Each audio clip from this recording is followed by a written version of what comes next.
佢好靚啊，佢好靚仔啊，佢乜嘢事啊？佢之前做完手術，咁跟住咧有個膿瘡，好唔舒服，同埋個呼吸好差。所以我就同佢發氣啦。嗰陣時佢喺醫院啦，嗬。係啦，嗰時喺醫院，醫生話佢情況差啦，咁就需要揾定即係啲捐血嘅兔仔咁樣。哦，咁樣。係啦，咁就如果情況差得滯啦，咁就要輸血啦，或者係做手術咁樣嘅。哦，哇！再做手術，佢好似好細個嘅啫噃。係啊，佢1歲幾半。再做手術已經係做咗1個㗎啦，係咪1個定2個啊？佢做咗2次啊！哇！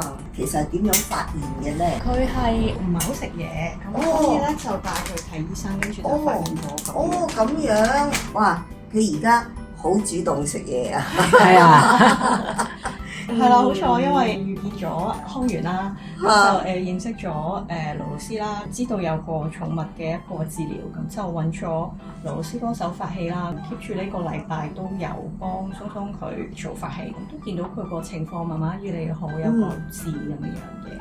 佢嗰陣時喺醫院啦，冇得係見住佢嚟發嘅，就係同佢搖佢發氣。不過咧，嗰個效果都好好啊，所以我都好開心。